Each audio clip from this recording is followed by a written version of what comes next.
நாம் கர்த்தருடைய வார்த்தைக்கு நேராக நம்முடைய இருதயத்தை திருப்புவோம்.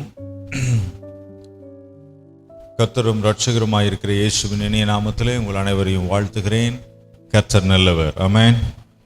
நாளிலும் கூட நம் வழக்கமாக தியானிக்கிற வேத பகுதி, ஆதியிலே வார்த்தை இருந்தது, அந்த வார்த்தை தேவனிடத்தில் இருந்தது, அந்த வார்த்தை தேவனாயர். கண்களை மூடி ஜெபிக்கலாம். பரலோக தோப்பனே, ஆசீர்வதிக்கப்பட்ட இந்த அருமையான பகல் வேளைக்காக ஜெபிக்கிறோம்.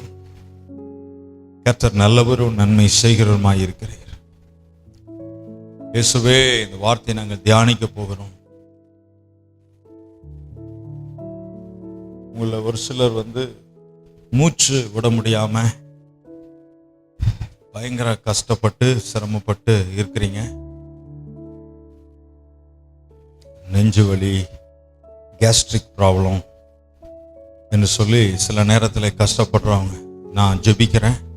2025 ஆண்டுகளுக்கு முன்பு இயேசு கிறிஸ்துவின் சிலுவை மரணத்தில் முற்றிலும் சுமந்து தீர்க்கப்பட்டு அழிக்கப்பட்டு நிர்மூலமாக்கப்பட்ட, மூச்சு விட கஷ்டமா இருக்கிற, நெஞ்சிலே கஷ்டம், ஒரு ஃப்ரீனஸ், டைஜஷன் ப்ராப்ளம், இதுல இருக்கிற அது யாராக இருந்தாலும் சரி, இயேசுவின் சிலுவை மரணத்தில் முற்றிலும் சுமந்து தீர்க்கப்பட்டு அழிக்கப்பட்டு நிர்மூலமாக்கப்பட்டு பாதாளத்திலே தள்ளுண்டு போன பொல்லாத அந்த வியாதி, பலவீனம்,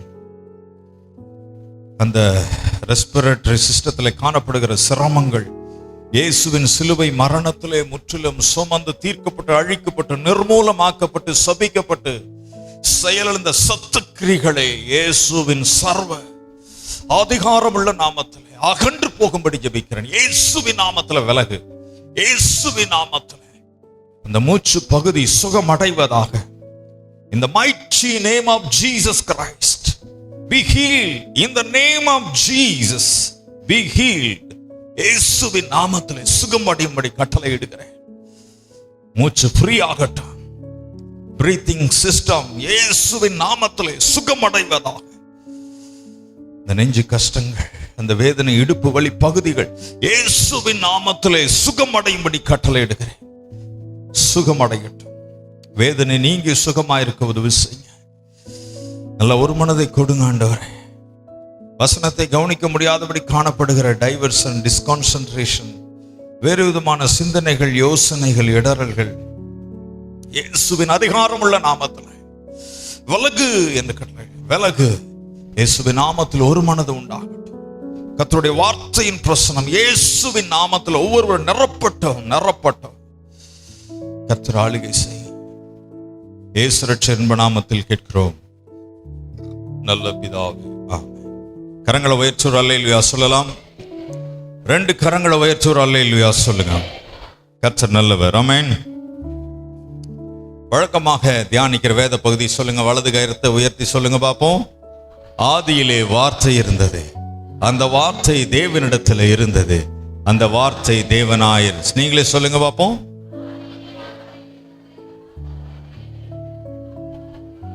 அந்த வார்த்தை தேவனாயிருந்தது. ஆண்டவர் வார்த்தையாயிருந்தார், இயேசுவும் வார்த்தையாயிருந்தார், பரிசுத்த ஆவியானவரும் இப்பொழுது வார்த்தையாயிருக்கிறார். அல்லேலூயா. இந்த வசனத்தை சாதகமா நினைச்சிடாதீங்க. வாசிக்கும் போது பிதாவையே நீங்க வாசிக்கிறீங்க. வசனத்தை அறிக்கை பண்ணும் போது இயேசுவையே அறிக்கை பண்றீங்க. அதுக்கு ஒரு ஆதாரமான ஒரு வசனம் 3ஆம் அதிகாரம் 1வது வசனம், எபிரேயர் 3:1 வாசிங்க. இப்படி இருக்க பரம அழைப்புக்கு பங்குள்ளவர்களாகிய பரிசுத்த சகோதரரே, நாம் அறிக்கை பண்ணுகிற அப்போஸ்தலரும், நாம் அறிக்கை பண்ணுகிற, அந்த லைன் அண்டர்லைன் பண்ணி, நாம் அறிக்கை பண்ணுகிற அப்போஸ்தலர். பிரதான ஆசாரியர். போதும் இருமா. நாம் அறிக்கை பண்ணுகிற அப்போஸ்தலர் அப்படின்னா நம்ம வார்த்தை அறிக்கை பண்றோமா, அப்போஸ்தலர் அறிக்கை பண்றோமா? வார்த்தையை அறிக்கை பண்ணோம்னா இயேசுவையே அறிக்கை பண்ணணும். அந்த இடத்துல அப்போஸ்தலன் சொல்லப்படுறது இயேசு. இயேசுவை அறிக்கை பண்றீங்கன்னு அர்த்தம். வசனத்தை அறிக்கை பண்ணீங்கன்னா பிதாவை அறிக்கை பண்றீங்க. வசனத்தை அறிக்கை பண்றீங்கன்னா இயேசுவை அறிக்கை பண்ணுகிறீங்க. வசனத்தை அறிக்கை பண்றீங்கன்னா பரிசுத்த ஆவியானவரை அறிக்கை பண்றீங்க. உங்க வாழ்க்கையிலே வசன அறிக்கை என்பது முக்கிய பங்கு எடுக்க வேண்டும். அதற்காக தான் இந்த வசனத்தை தொடர்ந்து நான் பேசிட்டு இருக்கிறேன். ஆதியிலே வார்த்தை இருந்தது, அந்த வார்த்தை தேவனிடத்தில் இருந்தது, அந்த வார்த்தை தேவனாயிருந்தது. இப்போ பிதா குமாரன் பரிசுத்தாவிக்கு நிகரான வார்த்தை நம்ம கண்ணு முன்னால் இருக்கிறது பைபிள் தான். ஆண்டவர் பரலோகத்தில் இருக்கிறார், அவர் நம்மத்திலே வாசம் பண்ணுகிறார். அதே நேரத்தில் ஆனால் கண் முன்னாலே நமக்கு ஆலோசனை சொல்லுகிறது வார்த்தை பைபிள் தான். சரிங்களா?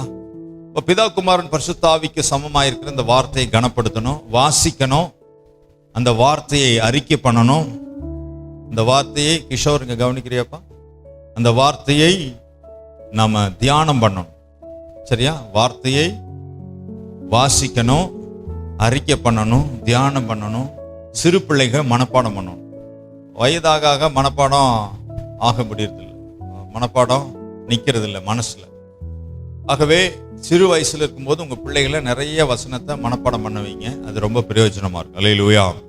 100 கணக்கில் வசனத்தை பிள்ளைகள் மனப்பாடம். பசுவாவளை சர்ச்சில் ஒவ்வொரு வாரம் மனப்பாட வசனம் சொல்றோம், சபையிலேயே சொல்றோம்.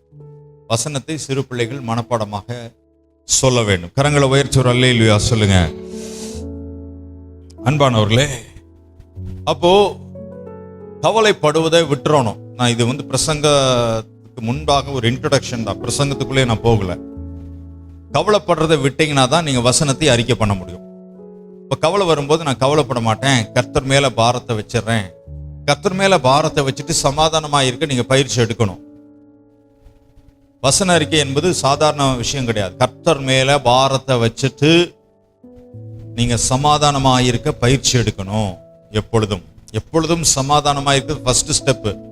2வது ஸ்டெப் எப்பொழுதும் சந்தோஷம். அது உன்னதமான நிலை. எப்பொழுதும் சந்தோஷமா இருப்பது உன்னதமான நிலை.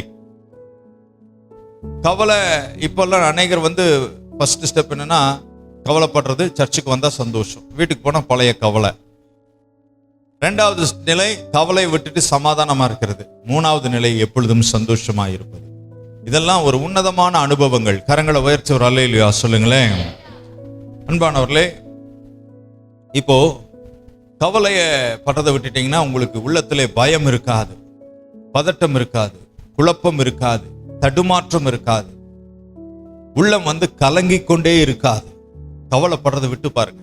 இப்ப கவலை வரும்போது நான் கவலைப்பட மாட்டேன், கர்த்தர் எனக்காக யாவையும் செய்து முடிப்பார்னு நடைமுறையிலே பயிற்சி எடுங்கள். வரும்போதெல்லாம் நான் இதுக்கு கவலைப்பட மாட்டேன், எதை குறித்தும் கூட கர்த்தர் மேல் நான் பாரத்தை வச்சிருவேன், கர்த்தர் பார்த்துக்குவார், இன்னைக்குலேன்னு நாளைக்கு செய்வார், இல்லைன்னா அடுத்த வாரம் செய்வார், நான் கவலைப்பட மாட்டேன். உங்களுக்குள்ள பேசுங்க. அதே மாதிரி பயப்பட வேண்டாம். பயப்படாதேங்கிற வார்த்தை 365 முறை வேதத்தில் சொல்லப்பட்டிருக்கிறது. பயப்படாதீங்க, ஆண்டோட வார்த்தை கீழ்ப்படிங்க. பதட்டப்படக்கூடாது. விசுவாசிக்கிறவன் பதறான், கோபப்படக்கூடாது. பைபிள் சொல்லுகிறது, கோபம் கொண்டாலும் பாவம் செய்யாதிருங்கள். அல்லேலூயா. இதுல கோபப்படாம இருக்க முடியுமா? முடியும். அது நம்மால முடியாது, என்னை பலப்படுத்துகிற கிறிஸ்துவினாலே அது முடியும். அல்லேலூயா. கவலைப்படாம இருக்க முடியுமா? முடியும். பயப்படாம இருக்க முடியுமா? முடியும். இதெல்லாம் உன்னதமான ஒரு அனுபவம். பயங்கரமா அந்நிய பாஷை பேசுறது, பாட்டு பாடுறதெல்லாம் பெரிய விஷயம் கிடையாது. கவலைப்படாம வாழ்வது பெரிய விஷயம். பயப்படாம வாழ்வது உன்னத அனுபவம். பதட்டப்படாம இருப்பது அதி உன்னத அனுபவம். எப்பொழுதும் சமாதானமாய் இருப்பது அதுக்கு மேல உன்னதமான அனுபவம். எப்பொழுதும் சந்தோஷமாய் இருப்பது பரலோக அனுபவம். கரங்களை உயர்த்தி ஒரு அல்லேலூயா சொல்லுங்க. ஆகவே உங்க வாழ்க்கையில விசுவாச அறிக்கை ஒரு பகுதி இருக்கணும். நீங்க விசுவாச அறிக்கை பண்றீங்கன்னு வச்சுங்களேன், ஆண்டவரே உங்களுக்கு பிரியமில்லாத காரியங்கள் எனக்கு மன்னிச்சிருங்க அப்படின்னு சொல்லி ஒரு ஜெபம் பண்ணிட்டு பண்ண ஆரம்பிச்சிருங்க. ஏன்னா ஏற்கனவே 2025 ஆண்டுகளுக்கு முன்பு அவர் நமக்காக பாவமாகி நம்ம எல்லாம் மன்னிச்சிருக்கிறார், மொத்தமா மன்னிச்சிருக்கிறார். இப்ப அவ்வப்பொழுது வருகிற சின்ன சின்ன பாவங்கள் காரியங்களுக்காக ஒரு சின்ன மன்னிப்பு கேட்டு நீங்க வசனத்தை அறிக்கை பண்ண ஆரம்பிச்சிருங்க. சமாதானம் இல்லையா? இயேசுவே என் சமாதானம்னு அறிக்கை பண்ணுங்க. 1/2 மணி நேரம். அவர் ஒரே முறை சொன்ன உடனே அது நடந்தது. வெளிச்சம் உண்டாக்கிடுவது என்று சொன்ன உடனே அது நடந்தது, வெளிச்சம் வந்துச்சு. சூரியன் உண்டாக்கிடுவதுன்னு சொன்ன உடனே அது நடந்துச்சு. அவருடைய சாயலின்படி உண்டாக்கப்பட்ட நாமும் ஒரே முறை சொன்ன உடனே உண்டாகிற அளவுக்கு நம்முடைய மனது பக்குவம் அடையணும். ஒரு அல்லேலூயா சொல்லுங்க. ஆனா இப்ப 100 முறை சொன்ன பிறகு நடக்குதா இல்லையா? ஹலோ, இயேசுவின் தழும்புகளால் சுகமானேன்னு சொன்ன பிறகு சுகம் வருதா இல்லையா? ஆனா அவர் ஒரே முறை சொன்னபோது நடந்தது. அதே போல நீங்க சமாதானம் அல்லாத சூழ்நிலையில இயேசுவே ஒரு அரை மணி நேரம் சத்தமா சொல்லி பாருங்க, உங்களால கவலைப்பட முடியாது. You can't able to feel sad. சோகமா நீங்க நினைக்க முடியாது. ஏன்னா அந்த சமாதான உள்ளத்தை நிரப்பிடும். கரங்களை உயர்த்தி ஒரு அல்லேலூயா சொல்லுங்க. இப்ப என்ன சூழ்நிலை, அநேகருக்கு சமாதானமா இருக்கிறது டஃப்பா இருக்குது, கஷ்டமா இருக்குது. ஏன்னா எப்ப பார்த்தாலும் கவலை, கோபம், எரிச்சல், குழப்பம். ஆனா நான் சொல்ற அனுபவத்தை நீங்க பயிற்சி எடுத்தீங்கன்னா கோபப்படுற சூழ்நிலையே வராது, கவலைப்படுற சூழ்நிலையே வராது. இந்த அனுபவங்கள் வெளி சபைகளிலே அதிகமாக கூட போதிக்க மாட்டார்கள். கரங்களை உயர்த்தி ஒரு அல்லேலூயா சொல்லுங்க. அன்பானவர், நீங்க சமாதானமா இருந்து ஜெபம் பண்ணி பாருங்க, ஜெபத்துக்கு பதில் வரும். நீங்க கவலைப்படாம இருந்து ஜெபம் பண்ணி பாருங்க. ஆண்டவர் சொல்றார், நீங்கள் ஒன்றுக்கும் கவலைப்படாமல் ஜெபம் பண்ணுங்கிறாரு. ஆனா நம்ம எத்தனை பேர் கவலை இல்லாம வந்து ஜெபிக்கிறீங்க? கவலையோட தான் ஜெபிக்க. ஆனா பைபிள் சொல்லுது, நீங்க ஜெபிக்க வரும்போது கவலை இருக்கக்கூடாது. Is it possible? இது நடக்கக்கூடிய காரியமா? பைபிள் சொல்லுது, நீங்கள் ஒன்றுக்கும் கவலைப்படாமல் எல்லாவற்றை குறித்து ஸ்தோத்திரத்தோடு கூடிய விண்ணப்பத்தினாலும் ஜெபத்தினாலும் தேவனுக்கு தெரியப்படுத்துங்கள். அன்பானவர்களே, அப்போ இயேசுவே என் சமாதானம் அறிக்கை பண்ணுங்க. எப்பொழுதும் சமாதானமா இருக்க முடியும். பயிற்சி எடுங்க தயவு செய்து. அதுக்காக தான் இந்த வசனத்தை ஆரம்பிச்சிருக்கிறேன். ஆதியிலே வார்த்தை இருந்தது, அந்த வார்த்தை தேவனாயிருந்தது. வசனத்தை அறிக்கை பண்ணுங்க. தைரியம் இல்லாத சூழ்நிலை இருக்கா? இயேசுவே என் தைரியம் அறிக்கை பண்ணுங்க. என கொலோசியர் 3:11 வசனத்தில் சொல்லப்பட்டிருக்கிறது, இயேசுவே எல்லாமாய் இருக்கிறார், எல்லாரிலும் எல்லாமாய் இருக்கிறார். உங்களுக்கு தைரியம் இயேசுவே தைரியம் அறிக்கை பண்ணுவாங்க. அப்பேற்பட்ட தைரியம் மனுஷனால கொடுக்கவே முடியாது. பயமே வராதுங்க.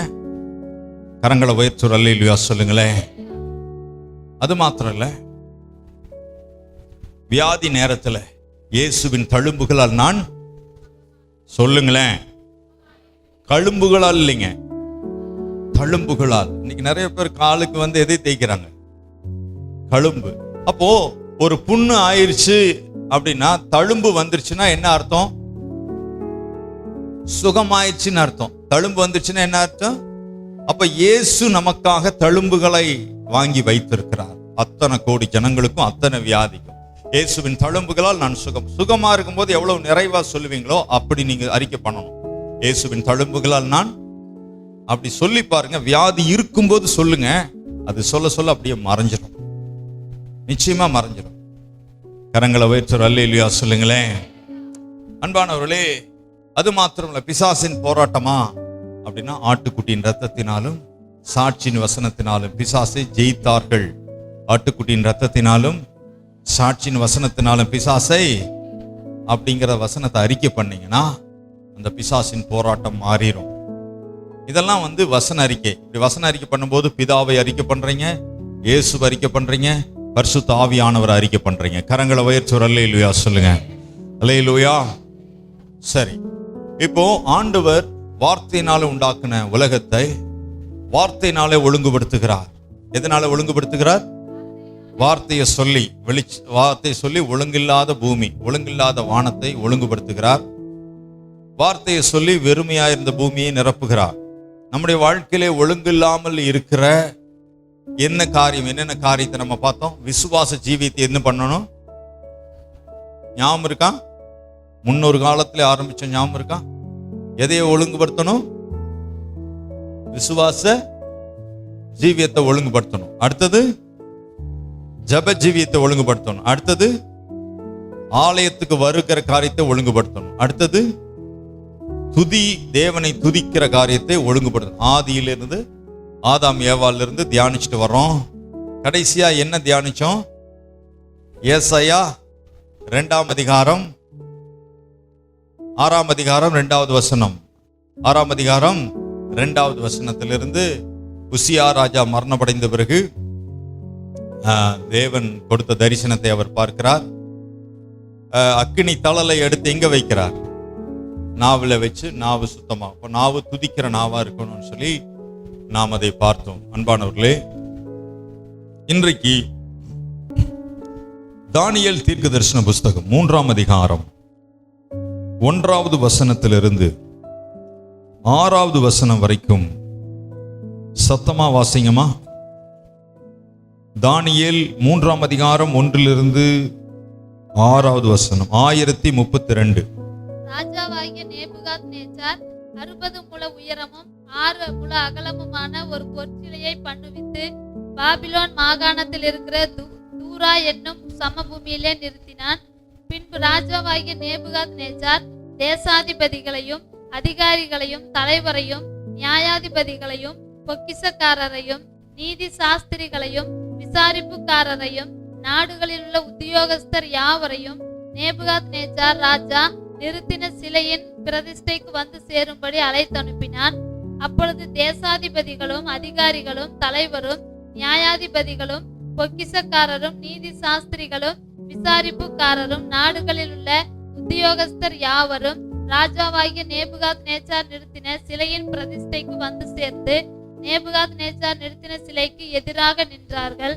கட்டியக்காரன் உரத்த சத்தமாய், சகல ஜனங்களும் ஜாதிகளும் பாசைக்காரருமானவர்களே, உங்களுக்கு அறிவிக்கப்படுகிறது என்னவென்றால், எக்காலம், நாகசுரம், கிண்ணரம், வீணை, சுரமண்டலம், தம்புரு முதலான சகலவித கீத வாத்தியங்களின் சத்தத்தை நீங்கள் கேட்கும் போது நீங்கள் தாழ விழுந்து ராஜாவாகிய நேபுகாத்நேச்சார் நிறுத்தின பொற்சிலையை பணிந்து கொள்ள கடவீர்கள்.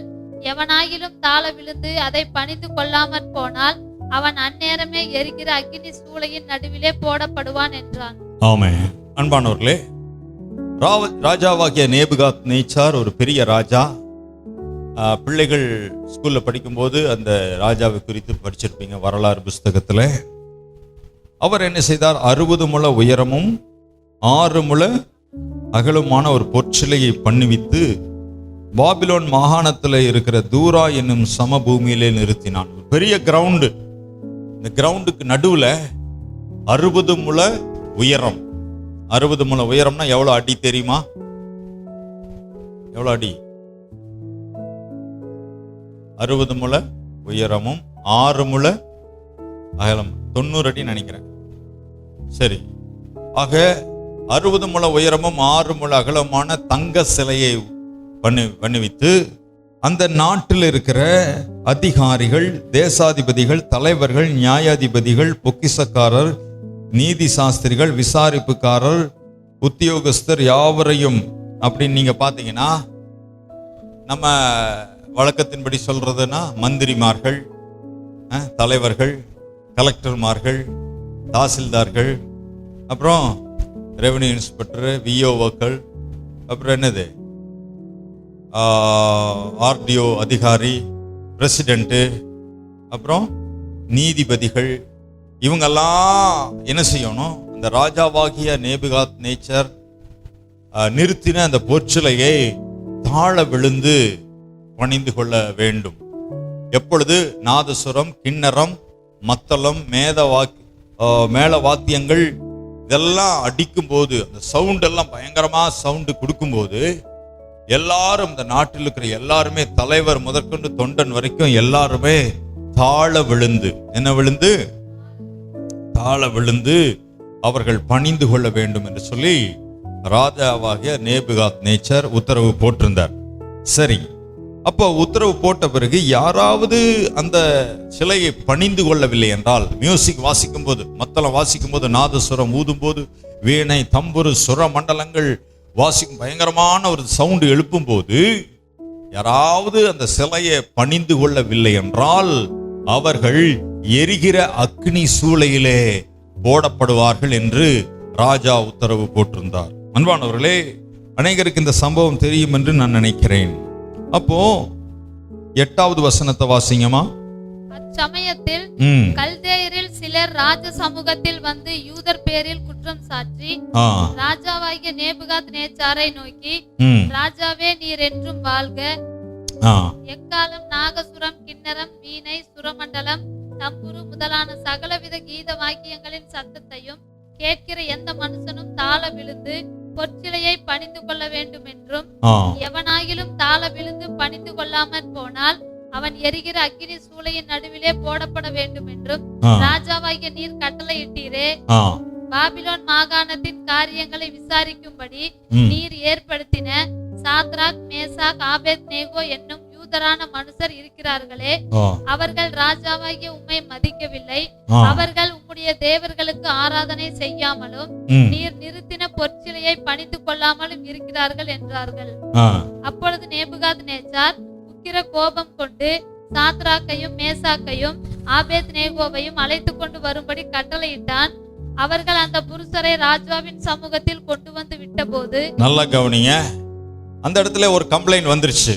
ராஜா, நீங்க சொன்னீங்க எக்காலம், நாதசுரம், கிண்ணறம், கீத வாக்கியங்கள் இதெல்லாம் வாசிக்கும் போது யாராவது வந்து இந்த பொற்சிலை, என்ன சிலை, பொற்சிலையை வணங்காவிட்டால் எரிகிற அக்னி சூளையில போடுவீங்க நீங்க சொன்னீங்க. ஆனா இந்த சாத்ராக், மேஷாக், ஆபேத்நேகோ என்கிற இந்த 3 பேர் நாங்கள் வணங்க மாட்டோம் என்று சொல்லுகிறார்கள். என்ன சொல்லுகிறார்கள்? நாங்கள் வணங்க மாட்டோம் என்று சொல்லுகிறதை, இந்த விஷயத்தை ராஜாவாகிய நேபுகாத்நேச்சருக்கு சொல்லிவிட்டார்கள். உடனே ராஜாவுக்கு கடும் கோபம் வந்தது. வாசிங்கம்மா. நேபுகாத்நேச்சார் அவர்களை நோக்கி, சாத்ராக், மேசாக், ஆபேத்நேகோ என்பவர்களே, நீங்கள் என் தேவர்களுக்கு ஆராதனை செய்யாமலும் நான் நிறுத்தின பொற்சிலையை பணிந்து கொள்ளாமலும் இருந்தது மெய்தானா? இப்பொழுது எக்காலம், நாகசுரம், கிண்ணறம், வீணை, சுரமண்டலம், தம்புரு முதலான சகலவித கீத வாக்கியங்களின் சத்தத்தையும் நீங்கள் கேட்கும் போது தாள விழுந்து நான் பண்ணி வைத்த சிலையை பணிந்து கொள்ள ஆயத்தமாய் இருந்தால் நல்லது. பணிந்து கொள்ளாதிருந்தீர்களே யாகில் அந்நேரமே எரிகிற அக்கினி சூளையின் நடுவிலே போடப்படுவீர்கள். உங்களை என் கைக்கு தப்புவிக்க போகிற தேவன் யார் என்றான். சாத்ராக், மேசாக், ஆபேத்நேகோ என்பவர்கள் ராஜாவை நோக்கி, நேபுகாத்நேச்சாரே, இந்த காரியத்தை குறித்து உமக்கு உத்தரவு சொல்ல எங்களுக்கு அவசியமில்லை. நாங்கள் ஆராதிக்கிற எங்கள் தேவன் எங்களை தப்புவிக்க வல்லவராய் இருக்கிறார். அவர் எரிகிற அக்கினி சூளைக்கும் ராஜாவாகிய உம்முடைய கைக்கும் நீங்களாக்கி விடுவிப்பார். போதும். இந்த செய்தியை மறுபடியும் சாத்ராக், மேஷாக், ஆபேத்நேகோவை கூப்பிட்டு சொல்றார், நீங்க மாத்திரம் நான் உருவாக்கின இந்த சிலையை வணங்காவிட்டால் எரிகிற அக்கினி சூளையில போடப்படுவீர்கள் சொன்ன உடனே இந்த 3 பேர் யாருங்க? Shadrach, Meshach, Abednego. இந்த 3 பேர் சொல்றாங்க, நாங்கள் உங்களுக்கு உத்தரவு பதில் சொல்ல அவசியம் இல்லை. நாங்கள் ஆராதிக்கிற எங்கள் தேவன் இந்த அக்னி சூளையிலே தப்புவிக்க எங்கள் வல்லவராயிருக்கிறார் என்று சொல்லி அவர்கள் சொல்லுகிறார். ஒரு அல்லேலூயா சொல்லுங்க பார்க்கலாம். சொல்லுங்க, நாங்கள் ஆராதிக்கிற எங்கள் தேவன் எரிகிற அக்னி சூளையிலிருந்து தப்புவிக்க வல்லவராயிருக்கிறார். கரங்களை வைத்து ஒரு அல்லேலூயா சொல்லுங்க. இஸ்ரவேல் ஜனங்களை பார்வோன் விடுதலையாக்காமல் போனபோது விடுதலையாக்கும்படி கேட்கும்படியாக மோசே பார்வோன் ராஜாவிடத்தில் போய் கேட்கிறான். என்ன கேட்கிறான்? இந்த ஜனங்கள் எனக்கு ஆராதனை செய்ய வேண்டும் என்று தேவன் சொல்லுகிறார். தேவனை ஆராதனை செய்ய நீர் அவர்களை அனுப்பிவிட வேண்டும். எதற்கு இஸ்ரவேல் ஜனங்கள் அனுப்பப்பட வேண்டும்? தேவனுக்கு ஆராதனை செய்ய. அப்ப இங்க என்ன பிரச்சனைனா, எக்காலம், நாதசுரம், தம்புரு, சுரமண்டலங்கள் போன்ற கீத வாத்தியங்கள், மேள வாத்தியங்கள் வாசிக்கும் போது அந்த பொற்சிலையை ஆராதிக்கணும். எதை ஆராதிக்கணும்? பொற்சிலையை ஆராதிக்கணுங்கிறதா ராஜாவினுடைய திட்டம். ஆனால் இவர்கள் சொல்கிறார், நாங்கள் அந்த பொற்சிலையை ஆராதிக்க மாட்டோம். நாங்கள் ஆராதிக்கிற தேவன், நீங்க அக்னி சூளையில நாங்க ஆராதிக்கிறது நிமித்தமாக போட்டாலும் கூட அந்த அக்னி சூளையிலிருந்து தப்புவிக்க வல்லவராயிருக்கிறார் என்று சொல்லி இவர்கள் 3 பேர் திடமா சொல்றாங்க. ஒரு அல்லேலூயா சொல்லுங்க. இயேசுவை ஏற்றுக்கொண்ட தேவ பிள்ளைகள் தைரியமாய் பதில் சொல்ல வேண்டும். என்ன, எப்படி சொல்லணும்? தைரியமா பதில் சொல்ல வேண்டும். 2 காரியங்களுக்கு சகோதரிகளுக்கு அவர்கள் அணிந்திருக்கிற உடை சாதகமாய் இருக்கிறது. சில நேரத்துல பாத்தீங்கன்னா தூக்கம் வந்தாலும் கூட என்ன போட்டு மூடிடலாம். முக்காடு போட்டுட்டான், தூங்குறதே தெரியாது. சகோதரர்கள் தான் பாவம். பாருங்களேன், ஒரு அல்லேலூயா சொல்லுங்களேன். அது மாத்திரம் இல்ல, அநேகர் வந்து வெளியில நீங்க எங்க போறாங்கன்னு சொல்லி கேட்பாங்கன்னு சொல்லி புடவைக்குள்ள எதை மறைச்சு வச்சுட்டு வருவாங்க? பைபிளை மறைச்சிட்டு வர்றாங்க. எதுக்குள்ள?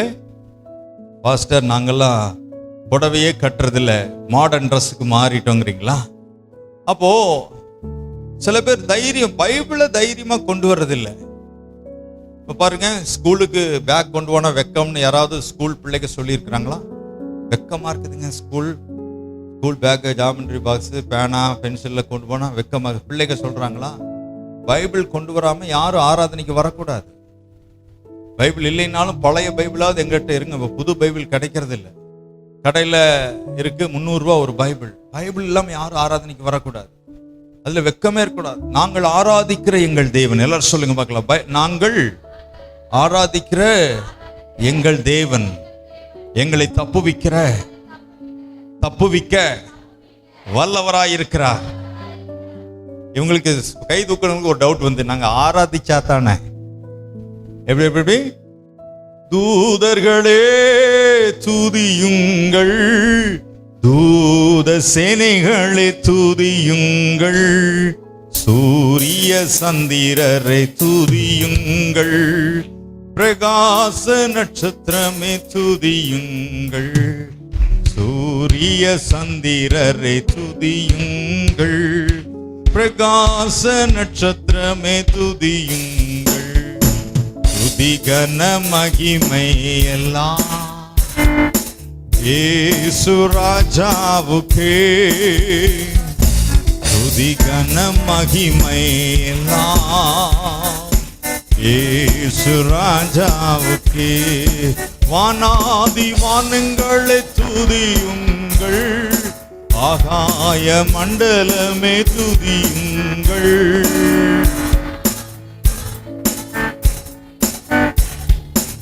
ஆகாய மண்டலமே துதியுங்கள், தண்ணீர் ஆழங்களே துதியுங்கள், பூமியில் உள்ளவையே துதியுங்கள், தண்ணீர் ஆழங்களே துதியுங்கள், பூமியில் உள்ளவையே துதியுங்கள். ஆமென், ஹல்லேலூயா.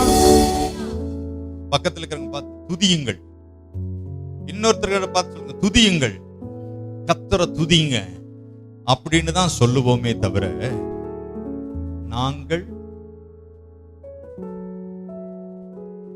பின்னால சொல்றாங்க நாங்களும் துதிப்போம்.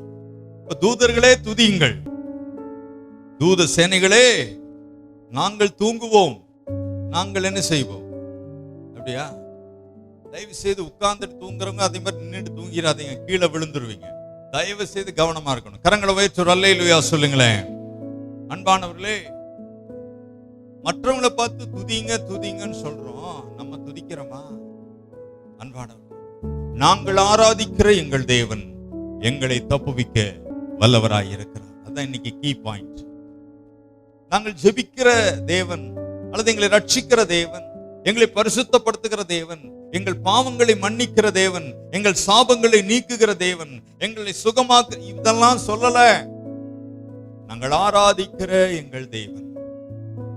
எவ்வளவு பெரிய அக்னி சூளை இருக்கட்டும் பரவாயில்ல, நாங்க ஆராதிக்கிறோம்ல, அந்த தேவன் எங்களை தப்புவிக்க வல்லவராய் இருக்கிறார். கரங்களை உயர்த்தி அல்லேலூயா சொல்லுங்க.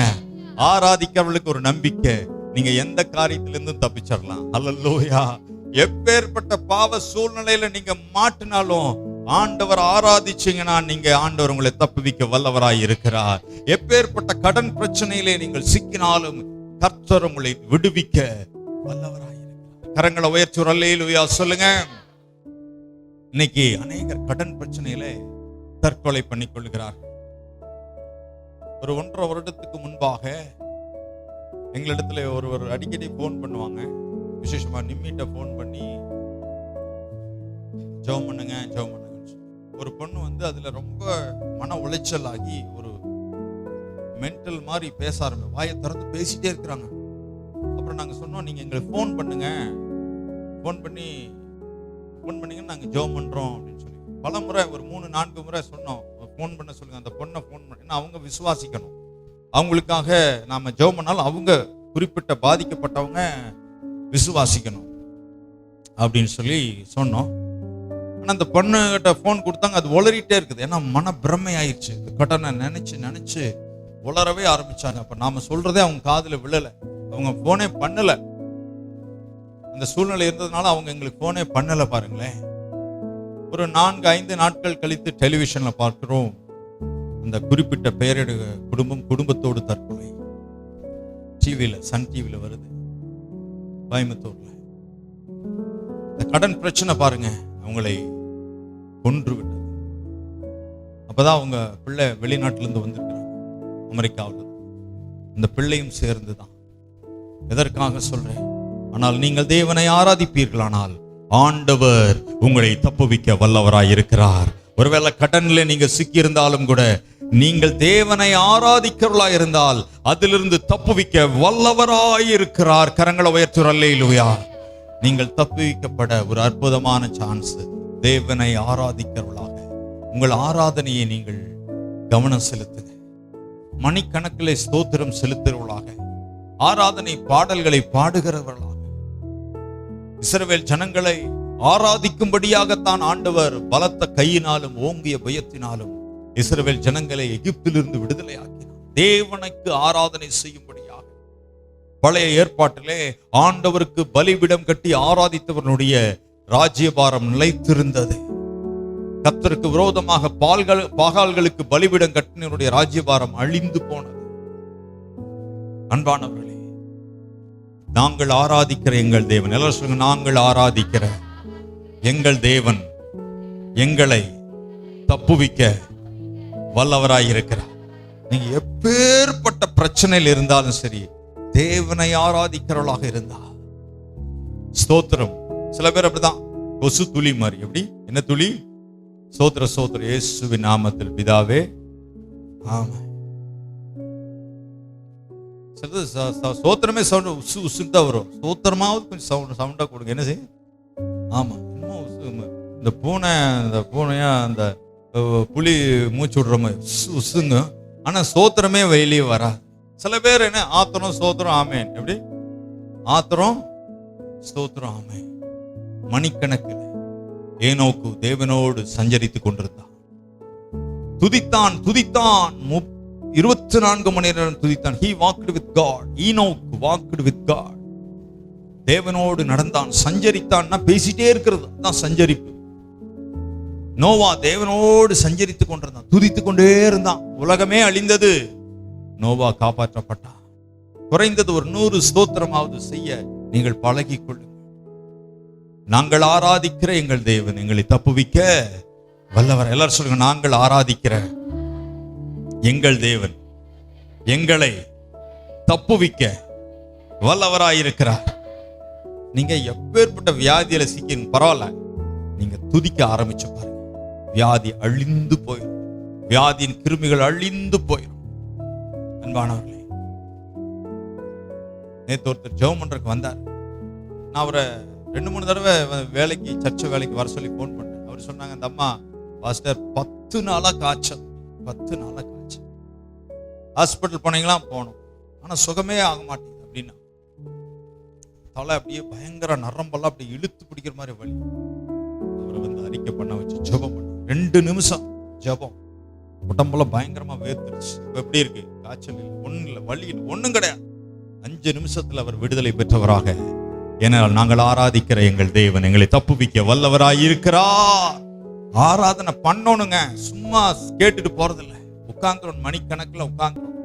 முழங்கால் போட்டு ஆராதிச்சா சந்தோஷம், முழங்கால் போட முடியலனாலும் பரவாயில்ல, நின்னுட்டாவது ஆராதிங்க. ஒண்ணுமே முடியலன்னா உட்கார்ந்துட்டாவது ஆராதனை பண்ணுங்க. ஒரு குறைஞ்சது ஒரு 1000 ஸ்தோத்திரம் பண்ணி பாருங்க. ஆராதனை பாடல் ஒரு 5 பாடலை பாடி பாருங்க. நாங்கள் ஆராதிக்கிற எங்கள் தேவன். ஆண்டவர் சொல்லுகிறார், என் நாமத்தை மகிமைப்படுத்துகிற எந்த ஸ்தானத்திலும் நான் வந்து அவர்களை ஆசீர்வதிப்பேன். ஆண்டவர் சொல்லுவார், பரலோக ஏப்பா தூதர்கள் என்ன பண்ணிட்டீங்க? அவன் பாரு, எனக்கு காலையில இருந்து ஸ்தோத்திரம் பண்ணிட்டு அந்த எல்லா வேலையை விட்டு அங்க போங்க, என்ன வேலை செய்யுங்க, என்ன வியாதி போய் சுகமாக்குங்க, ஆபரேஷன் பண்ணுங்க, கடன் பிரச்சனை. தூதர்களை விரட்டி அனுப்புவார் ஆண்டவர். என்னை துதிக்கிற மகன், என்னை ஆராதிக்கிற மகன். எதுக்கு? தேவதூதர்களை போங்க, தூதர் சேனைகள் போங்க, ஆராதித்துக் கொண்டிருக்கிறான், ஸ்தோத்திரித்துக் கொண்டிருக்கிறான்.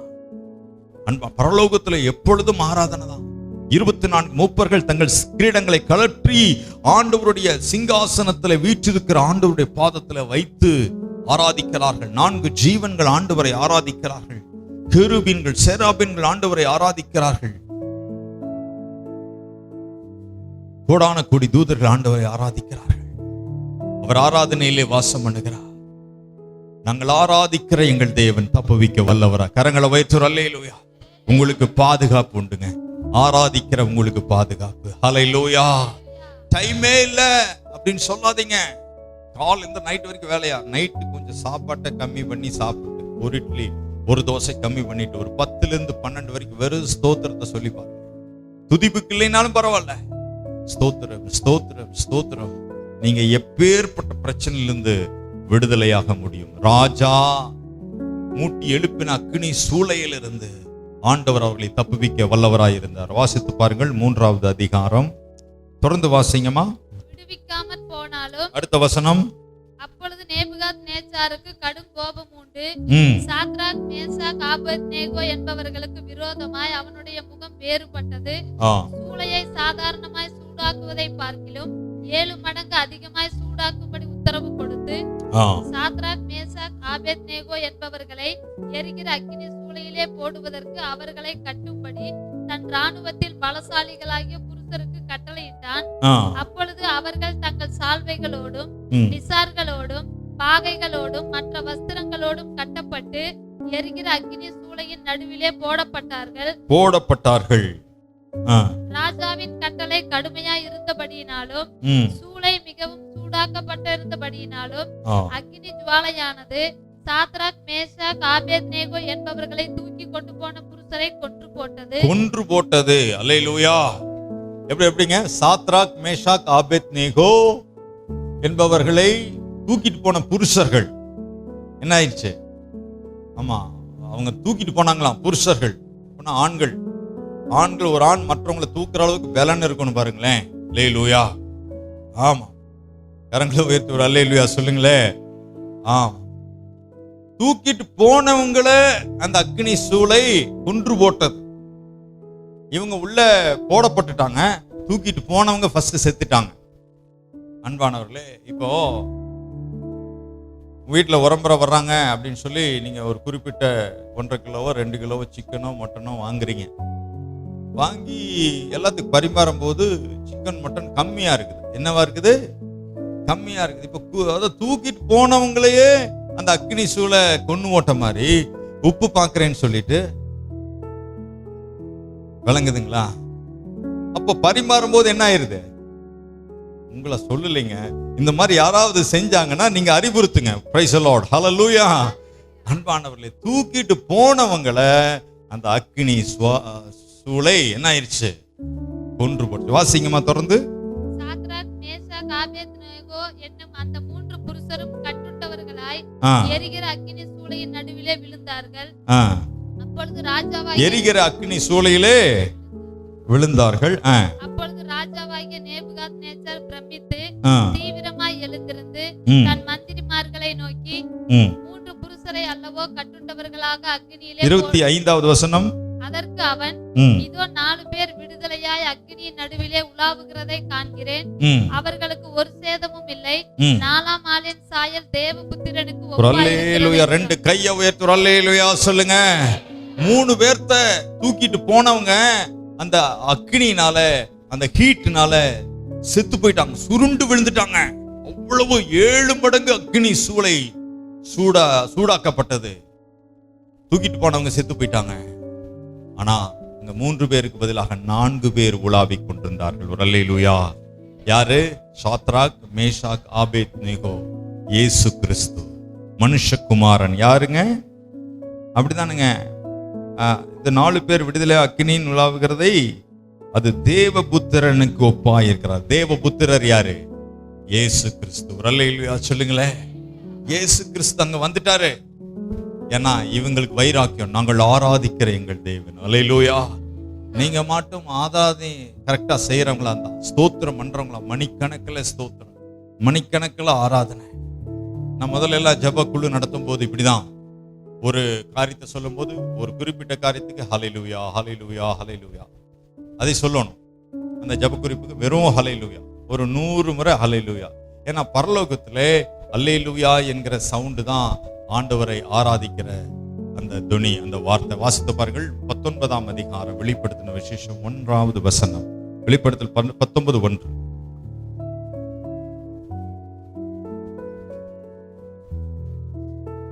சீக்கிரம். பின்பு பரலோகத்தில் திரளான ஜனக்கூட்டம் இடுகிற ஆரவாரத்தை கேட்டேன். அவர்கள் அல்லேலூயா, ரட்சணியமும் மகிமையும் கனமும் வல்லமையும் நம்முடைய தேவனாகிய கர்த்தருக்கே உரியது. அவருடைய அவர்கள் அல்லேலூயா எல்லாரும் சொல்லுங்க அப்படின்னு சொல்லி ஆராதிப்பாங்களா. பரலோகத்தில் திரளான ஜனக்கூட்டம் ஆரவாரம் போடுறாங்களா.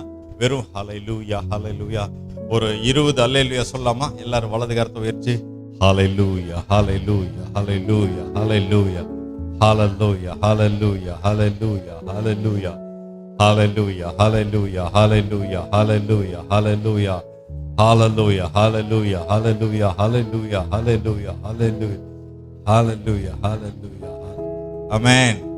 இதைவே ஒரு மணி நேரத்துக்கு சொல்லி பாருங்க, உங்க மேல ஒரு தேவ பிரசன்னம் இறங்குறதை நீங்க பார்க்க முடியும். பரலோகத்திலே சகல இசைக்கருவிகளை வாசிக்கிறாங்களாம். ஒரே ஒரு தேவதூதன் தன் சட்டைகளை விரிக்கும் போது உலகத்தில் இருக்கிற அத்தனை இசைக்கருவிகளும் வாசிக்கிறோமா. அந்த இசைக்கருவிகள் வாசிக்க வாசிக்க இந்த சத்தம் ஹalleluya hallelujah hallelujah இந்த சவுண்ட் வர வர ஆண்டவருக்கு ஒரு புகையை போல, ஒரு மேகத்தை போல அவருக்கு துதி வந்து கொண்டே இருக்கும், தூப வர்க்கம் வந்து கொண்டே இருக்கும். அவர் துதிகளின் மத்தியிலே வாசமாயிருந்து ஆசீர்வதித்து கொண்டே இருப்பார். ஹalleluya ஹalleluya. நீங்க ஒரு மணி நேரத்துக்கு ஆண்டவரே நான் ஒரு மணி நேரம் வெறும் ஹalleluya சொல்றேன், அதுக்கு பிறகு இதுல இருந்து ஒரு விடுதலை ஆக்கிருங்க. ஏதோ ஒரு பிரச்சனை இருந்துச்சுன்னா ஒரு மணி நேரத்துக்கு சொல்லி பாருங்க. ஏதோ ஒரு வியாதி உங்களுக்கு, இப்ப நீங்க எங்கிட்ட வாங்க நான் ஜெபம் பண்ணுங்க ஜெபம் பண்றேன்னு சொல்லல. உங்களுக்கு ஒரு வியாதி அல்லது ஒரு போராட்டம் அல்லது ஒரு லேண்டு பிரச்சனை அல்லது ஏதாவது ஒரு சிக்கல் அப்படின்னா ஒரு மணி நேரத்துக்கு நான் டெய்லியும் ஆண்டவரே ஒரு அல்லேலூயா சொல்றேன். 10 to 11 வரைக்கும் டெய்லியும் ஒரு 10 நாளைக்கு சொல்லி பாருங்க, உங்க சூழ்நிலையே மாறிடும். துதியின் இருதயம், நீங்கள் ஆராதிக்கிற தேவன் உங்களை தப்புவிக்க வல்லவராய் இருக்கிறார். அல்லேலூயா. எதுலையுமே மாட்டவே மாட்டீங்க. சாபத்துல மாட்ட மாட்டீங்க, பிசாசின் பிடியில மாட்ட மாட்டீங்க, பிள்ளை சூனியத்துல மாட்ட மாட்டீங்க. பொறாமைப்பட்டாலும் அது உங்களை தாக்காது, எரிச்சல் பட்டாலும் தாக்காது, பாவ காரியங்கள் நெருங்கி வர முடியாது. தேவனை ஆராதிக்கிறவங்க மேல ஒரு விசேஷ அபிஷேகம் இருக்கும், ஆராதனை அபிஷேகம். ஹல்லேலூயா அல்லேலூயா மட்டும் கிடையாது. ஒரு மணி நேரத்துக்கு வெறும் என் தேவனுக்கு ஆராதனை ஆராதனை ஆராதனை, ஒரு மணி நேரத்துக்கு அது மட்டும் சொல்லி பாருங்க. சொல்லிதான் பாருங்களேன். நான் இந்த மாதிரி சாட்சியை எதிர்பார்க்கிறேன். எனக்கு இடுப்பு வலி போச்சு, கால் வலி போச்சுங்கிறது நல்லதுதான், ஆனா அது இருந்த கஷ்டம், அது போறதுதான் நல்லது. ஆனா அதை விட என்ன சாட்சி அப்படின்னா, நான் இந்த மாதிரி பாஸ்டர் சொன்ன மாதிரி ஒரு மணி நேரத்தை டெய்லியும் ஆராதனை சொன்னேன். அதுக்கு பிறகு என் குடும்பத்துல புதுசா 2 பேர் ரட்சிக்கப்பட்டாங்க. நீங்க அதை நான் எதிர்பார்க்கிறேன். அந்த சாட்சி கரங்களை உயர்த்துற இல்லையா? எது உங்களுக்கு நடக்காம இருக்குது அதை நினைச்சுக்க. ஆண்டவரே நான் உங்க ஆராதனை பண்றேன். உலகம் முழுதும் என்ன ஆராதனை நிரம்பி இருக்குது, விக்கிரக நிறைஞ்சிருக்கு. ஆனா நீங்க தேவனுக்கு ஆராதனை செய்ய பாருங்க. ஆராதனை ஆராதனை ஆராதனை ஆராதனை. பிள்ளைகள்லாம் சேர்ந்து சொல்லுங்க, ஒரு மணி நேரத்துக்கு சொல்லி பாருங்களேன். உங்க குடும்பம் பரலோகமா மாறிடும். உங்களால சண்டை போடவே முடியாது. அந்த குடும்பத்துல தேவையில்லாத காட்சிகளை நீங்க டிவியில பார்க்கவே முடியாது. பாவம் தோத்து போயிரும், சாபம் தோத்து போயிரும், வியாதி தோற்று போயிரும், பிசாசு பக்கத்துல வர முடியாது, சூனியம் பக்கத்துல வர முடியாது. ஏனென்றால் நீங்கள் ஆராதிக்கிற தேவன் உங்களை தப்புவிக்க வல்லவராய் இருக்கிறார். அல்லேலூயா. சத்தமர் அல்லேலூயா சொல்லுங்க. அன்பானவர்கள், 7 மடங்கு சூடாக்குனாங்க அக்னி சூளை. மறுபடியும் அந்த சாத்தாக் மேசாக் ஆபேத்நேகோ போட்டாங்க. இயேசுவும் சேர்ந்து உலாவினார். உலாவின பிறகு பாருங்க, ராஜாவுக்கு ஒரு ஆசை. பாருங்களேன் என்ன ஆச்சுன்னு சொல்லி பார்க்கும்போது, தானியேல் 3வது அதிகாரம்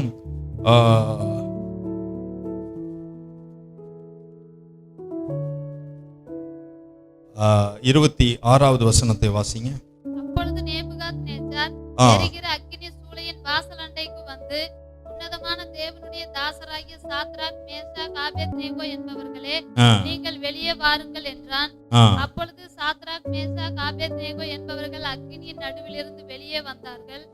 தேசாதிபதிகளும் அதிகாரிகளும் தலைவரும் ராஜாவின் மந்திரிகளும் கூடி வந்து அந்த புருஷருடைய சரீரங்களின் மேல் அக்கினி பெலன் செய்யாமலும் அவர்களுடைய தலைமயிர் கருகாமலும் அவர்களுடைய சால்வைகள் சேதப்படாமலும் அக்கினியின் மனம் அவர்களிடத்தில் வீசாமலும் இருந்ததை கண்டார்கள். ஒரு அல்லேலூயா சொல்லுங்களேன். யாராவது குளிச்சுட்டு வர்றாங்கன்னு வச்சுக்கோங்களேன், அந்த தண்ணியை வந்து விறகடுப்புல காய்ச்சின தண்ணியில குளிச்சாங்களாம், ஹீட்டர்ல குளிச்சாங்களாங்கிறது கண்டுபிடிச்சிடலாம். அந்த புகை வாசடிக்கும். என்ன வாசனை பார்த்துருக்கேன்? சில பேர் விறகுல சூடு பண்ணி தண்ணி காய வைப்பாங்க, சரிங்களா? புகை, இங்களுக்கும் புகை வாசம்.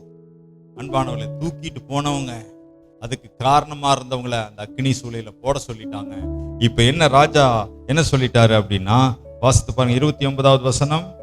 ஆதலால் சாத்ராக், மேஷாக், ஆபேத்நேகோ என்பவர்களுடைய தேவனுக்கு விரோதமாக தூஷண வார்த்தையை சொல்லுகிற எந்த ஜனத்தானும் எந்த ஜாதியானும் எந்த பாஷைக்காரனும் துண்டித்து போடப்படுவான், அவன் வீடு எருக்களமாக்கப்படும் என்று என்னாலே தீர்மானிக்கப்படுகிறது.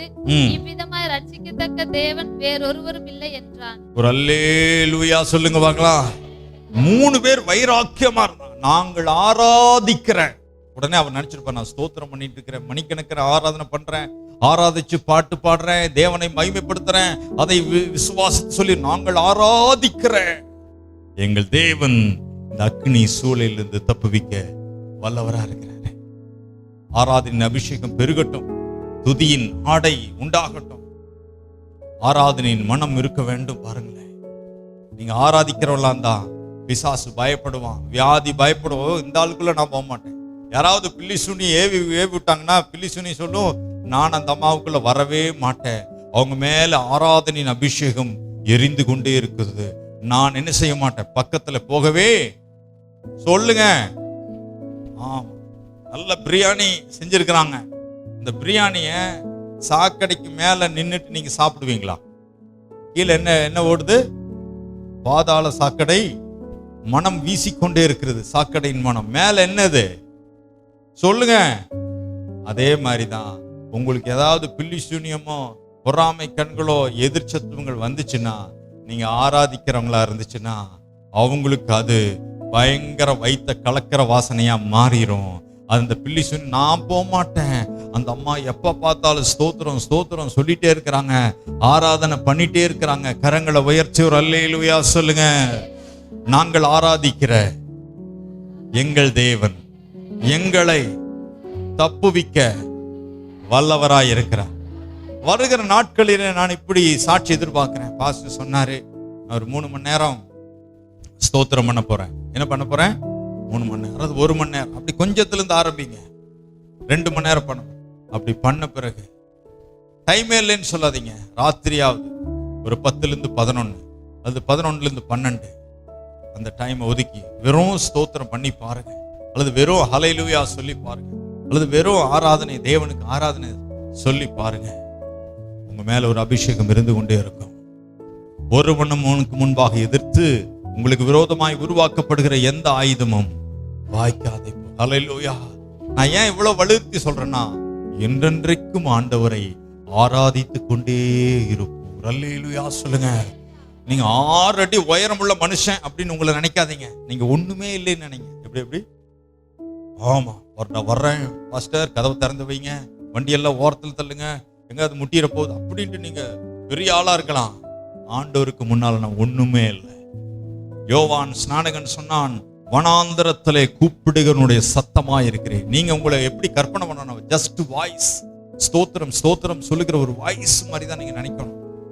நீங்க மேனேஜிங் டைரக்டர் மாதிரி என்ன ஸ்தோத்திரம் பண்ணக்கூடாது. அல்லேலூயா. சொல்றது விளங்குதுங்களா? நான் ஒண்ணு இல்லை, ஆண்டவருக்கு முன்னால ஒண்ணுமே கிடையாது. வனாந்தரத்திலே கூப்பிடுனுடைய சத்தமாய் இருக்கிறேன் என்று யோவான் ஸ்நானகன் சொன்ன. ஜஸ்ட் ஒரு வாய் ஸ்தோத்திர சொல்லி தான் பாருங்களேன். நான் அந்த மாதிரி சாட்சி எதிர்பார்க்கிறேன். பாஸ்டர் சொன்னாரு, நான் செஞ்சு பார்க்கிறேன் அப்படின்னு சொல்லி நீங்க இன்னையிலிருந்து ஆரம்பிக்க. யாருமே தோல்வியா இருக்கக்கூடாது. பாருங்களேன், இந்த இடுப்பு வலி, கால் வலி இதெல்லாம் ஜெயிச்சு இதுல எல்கேஜி யூகேஜி நீங்க 10th +2 வரணும். ஒரு அல்லேலூயா சொல்லுங்க பார்க்கலாம். ஆமா, அந்த வசனத்தை அறிக்கை பண்ணீங்கன்னா உங்க இருதயத்துல ஆண்டவர் எழுதிடுவார். இந்த வசனம் இருக்குது. எபிரேயர் 8ஆம் அதிகாரம் 10வது வசனத்தை வாசிங்க. எபிரேயர் 8:10. எபிரேயர் 8:10.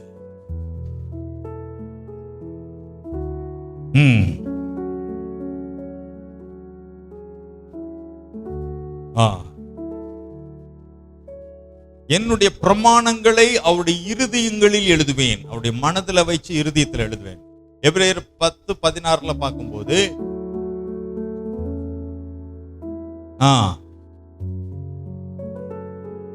என்னுடைய வசனங்களை அவருடைய இருதயங்களில் வைத்து போதுங்க.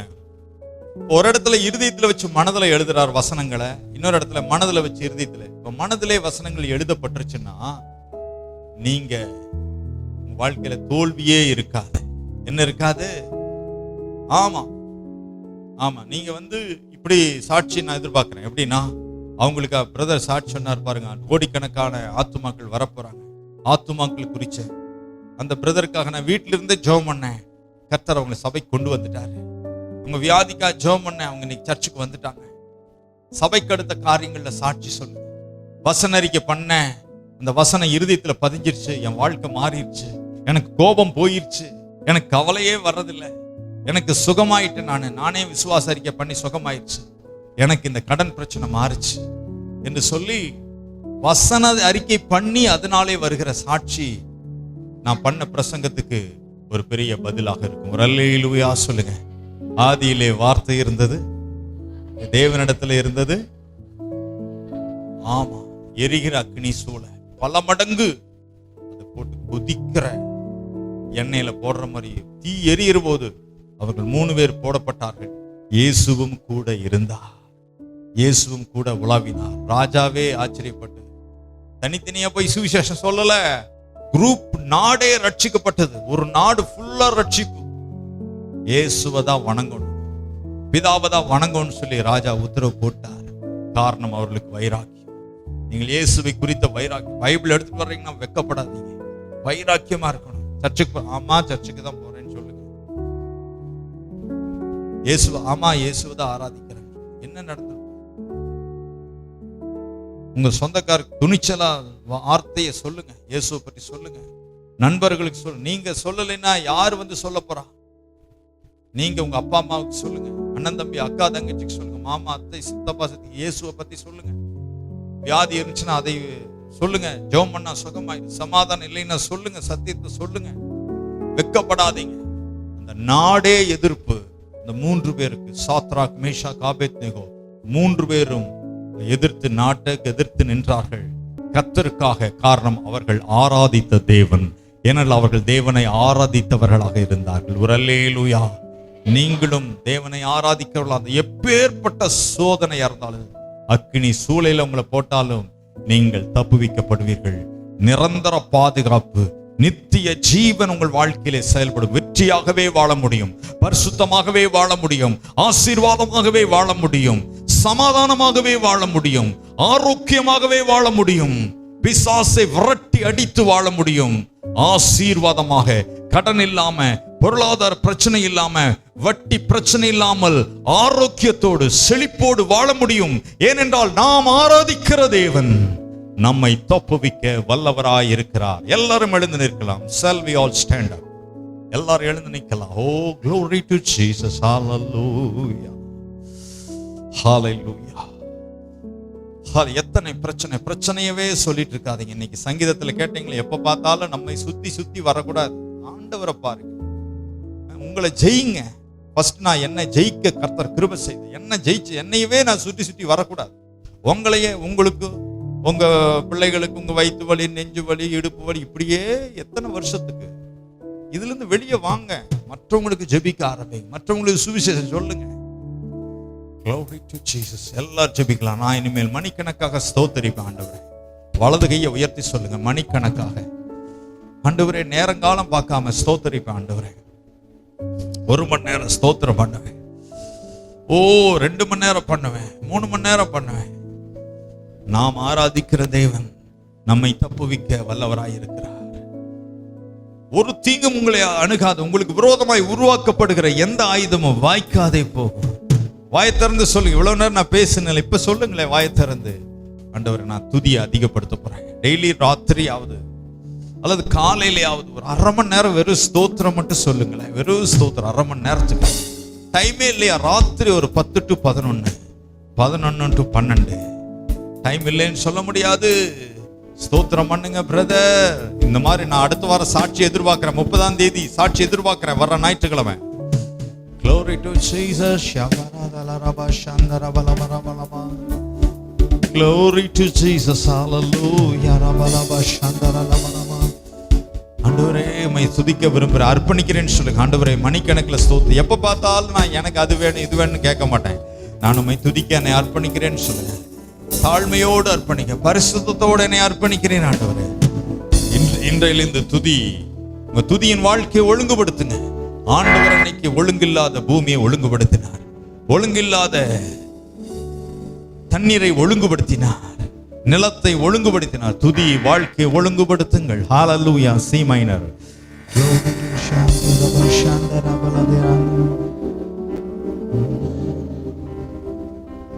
அக்கினியின் சூளையில் வெந்து வெந்து போகாமல் கிருபை தாங்கினது, என் முடி கூட கருகாமல், புகை கூட அணுகாமல் கிருபை தாங்கினதே. அக்கினியில் சூளையில் வெந்து வெந்து போகாமல் கிருபை தாங்கினதே. முடி கூட கருகாமல், புகை கூட அணுகாமல் கிருபை தாங்கினதே. அல்லே அல்லேலூயா, அல்லே அல்லேலூயா, அல்லே அல்லேலூயா, அல்லே அல்லேலூயா. கிருபை நல்ல கிருபை, வழுவாமல் காத்த சுத்த கிருபை, அக்கினியில் வேகாமல் காத்த கிருபை, தண்ணீரிலே மூழ்காமல் தாங்கும் கிருபை, நல்ல கிருபை, நல்ல கிருபை, வழுவாமல் காத்த சுத்த கிருபை, அக்கினியில் வேகாமல் காத்த கிருபை, தண்ணீரிலே மூழ்காமல்